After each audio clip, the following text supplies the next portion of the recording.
एक अत्यंत ही महत्वपूर्ण, एक बड़ी ट्रेजेडी, जिसको कि अपने देश में कभी संसद से लेके और सुप्रीम कोर्ट तक और मीडिया में सब लोगों ने मुद्दा बनाया मॉब लिंचिंग का। थोड़ा माइक आगे दीजिए। लेकिन समस्या ये हुई कि हमारे यहाँ जब एक पक्ष की कोई हत्या हो गई, हालांकि कम हुई है, तो उस पर तो पूरा हंगामा हुआ है।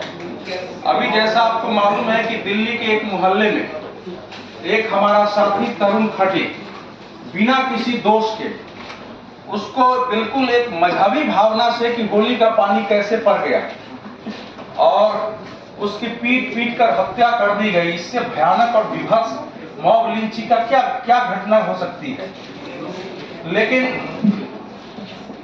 आप जानते हैं कि उस ढंग से न तो हम मीडिया के लोगों ने इसको महत्व दिया, पार्लियामेंट चल रही है, पार्लियामेंट में नहीं है, न इसका कोर्ट ने अभी तक संज्ञान लिया है। और आरंभ में 2 दिनों तक दिल्ली पुलिस ने भी इसके बारे में और आपसी लड़ाई बताता रहा है। और जब लोगों ने, स्थानीय लोगों ने विरोध प्रदर्शन शुरू किया, वहां से हटे नहीं है, तब जाके ये कार्रवाई हुई है। तो आज हम लोगों ने तय किया था कि आपके साथ जो उस परिवार के पीड़ित लोग हैं, जिनके पुत्र, जिनका भतीजा, जिनका पोता गया है, ऐसे लोगों को यहाँ बैठा के आपसे बातचीत कराएं। तो हमारे बीच में अभी ये श्रीमती लक्ष्मी देवी जी हैं, ये उस तरुण की माता जी हैं। उनके बगल में ये मेमराज जी हैं, मेमराज जी, वो उसके बाद ये पिता है, उसके बाद दादाजी हैं, उधर मान सिंह जी दादाजी हैं, और ये रमेश कुमार जी चाचा है। ये सब लोग खटीक समुदाय के हैं। हमारे देश में जो दलित समुदाय है उसकी एक घटना है, और इसमें हमारे पास अभी खटीक समुदाय के राष्ट्रीय अध्यक्ष भी हैं, ये नवाब सिंह जी, ये शिवम प्रधान जी भी हैं, ये खटीक समाज के ही नेता हैं। तो मेरा केवल आपसे ये आग्रह है कि ये लोग उतने पढ़े लिखे नहीं हैं, ये नेता भी नहीं है, ये अगर बोलते हैं उसमें कुछ त्रुटि हो तो उसको अपने अनुसार आप उसको ठीक करेंगे। और आप जानते हैं बड़ी ट्रेजेडी है, तो शांति से पहले तो ये अपनी बात रखेंगे 5 मिनट, उसके बाद आप लोगों को जो पूछना होगा वो पूछिएगा। बहुत जैसे गायों के और कुत्तों का वो इतना सेवा करता था, उस बात पे वो बहुत चिढ़ते। एक दिन तो उन्होंने बहुत मारा पीटी भी करी थी, जो शायद वो उसका नाम है जुम्मा, उसका नाम है। मैं से बोला भी नहीं जा रहा, मेरी हिम्मत भी नहीं। वो खूब लंबा, आपने देखा होगा कितना लंबा चौड़ा और खूब बड़ी बड़ी था वो। उसके हर वक्त उसके ऊपर ही वो दांत लगा के बैठते थे, बस वो खत्म करे। तो उन्होंने वही बात वही करी उन्होंने हर वक्त। क्या बताना पड़ेगा, मैं बताएंगे सभी चारों तरफ जाए। कुत्तों के ऊपर कभी कोई जाम डालते, कभी उनके पीछे में पेट्रोल डालते, गायों की करते थे वो अत्याचार। उस बात में मेरे बच्चे बोलते थे, तब उन्हें और कुछ नहीं।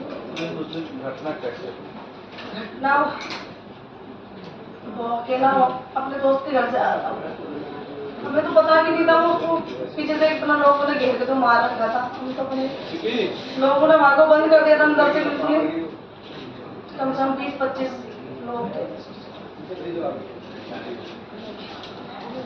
आप बोले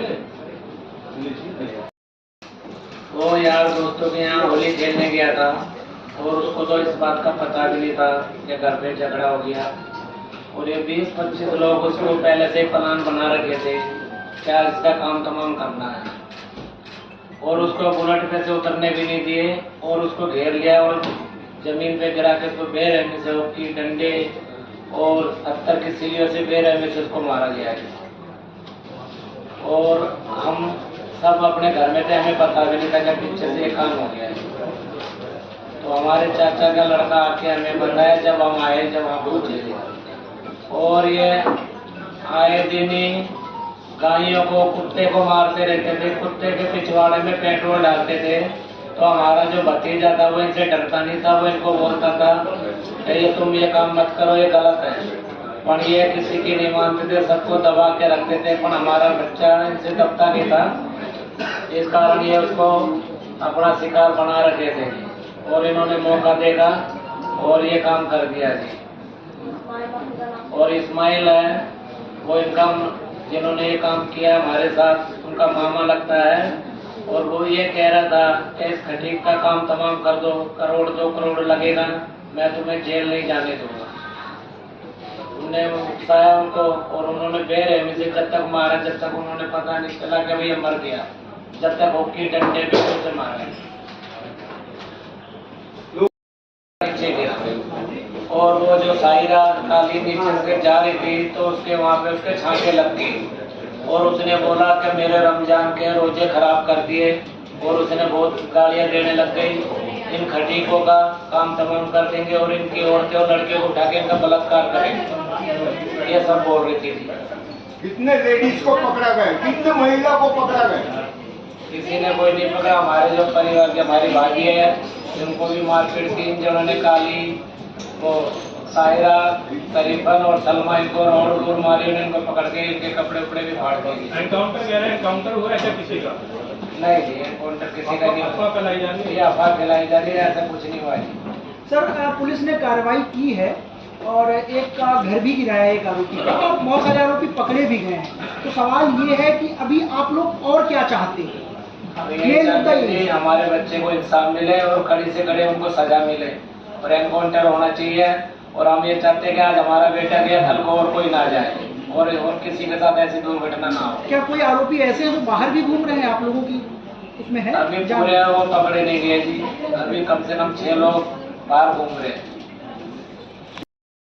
बुला ली वो और कहने लगी कि आज इन सबको मारेंगे, जल्दी आ जाओ। तो उन्होंने हम सब लोगों को मारना स्टार्ट कर दिया जी। तो हमारे इन भाई के चोट लगी, चाचा के चोट लगी और मेरे भी आंख पे चोट लगी। तो हम अंदर चले गए कि उनके पास डंडे थे और लाठियाँ थी जी। तो हम अंदर चले गए, गेट हमने बंद कर लिया अंदर से। उसके बाद भी वो जोर जोर से हमारे गेट के मार रहे थे, लात लूट। और बच्चा हमारा बाहर गया हुआ था, वो कहता पापा मैं होली खेल के आऊँगा दोस्तों से। तो मैं कहा 6 बजे की बात है, वो 6 बजे गया था घर से। उसके बाद में वो 10-11 बजे, 11:45 या 11 बजे का मुझे टाइम पूरा पता नहीं है जी। तो वो गया हुआ था बाहर और हमारा झगड़ा चला हुआ था। लेकिन वो घर पे जैसे ही आया, उसको पता नहीं था बच्चे को कि घर पे झगड़ा हो चुका है। तो जैसे वो 15-20 लोग बाहर खड़े हुए थे तो हमारे बच्चे को उन लोगों ने टारगेट बना के और उसको मारा जी। क्योंकि वो लड़का नौजवान और अच्छा, मतलब उनसे डरता नहीं था। आते उसके सर पे लाठी डंडे मारे जी और रोड भी मारी है। और वो जब गिर गया तो उसकी छाती के ऊपर जो सड़क के ऊपर छिल्ली बिछती है वो उस बच्चे की छाती के ऊपर मारी है जी।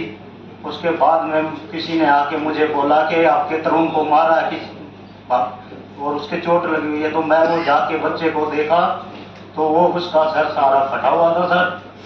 उसकी हालत ऐसी थी कि हम देख नहीं सकते। और फिर भी उसके बाद 5-6 लोग लड़कों को बुला के उसको हॉस्पिटल लेके गया, माता चंदन देवी हॉस्पिटल में। तो उसकी अगले दिन 12 बजे के आसपास मौत हो गई। और हमें न्याय चाहिए सर, उन लोगों का इनकाउंटर होना चाहिए क्योंकि हमारा भी बच्चा गया घर से। हमारी हिम्मत टूट गई है। बच्चा हमारा, जब हमारे को बच्चा दिखता था तो हमारी छाती चौड़ी हो जाती थी कि हमारा बच्चा हमारे सामने खड़ा। लेकिन अब वो दिखता नहीं है। रात को हमें नींद भी नहीं आती है कि हमारा बच्चा कहाँ चला गया। और अब हमारे को सर कुंडियां तो सिर्फ आपके दरवाजे पे लगी थी, बाकी लोगों की कुंडियां तो खुली होगी आपके आस पड़ोस के लोगों की, वो क्यों नहीं बचाने आए? सर कई लोगों की जी बंद कर दी थी उन्होंने, तो वो आए नहीं कोई भी। और उन्होंने इतना बुरा मारा कि उसकी हत्या हो गई। आपको आके किसने बताया? एक बारे की बात नहीं थी। वो कभी वो बच्चा जैसे हमारी गली के अंदर वो कुत्तों को छेड़ते थे वो लोग, जैसे कुत्ते हमारे घर के आगे बैठते थे कुत्ते या गाय, तो वो डंडे से मारते थे वो लोग। तो ये बोल जाता था, बच्चा डरता नहीं था उनसे। और फिर उन लोगों ने वो बाहर गया हुआ था घर से बाहर और हम अंदर थे। हम पहले थोड़ा सा हमारा उनसे, उन लोगों ने हमसे झगड़ा किया जी वो गुब्बारे की बात पे।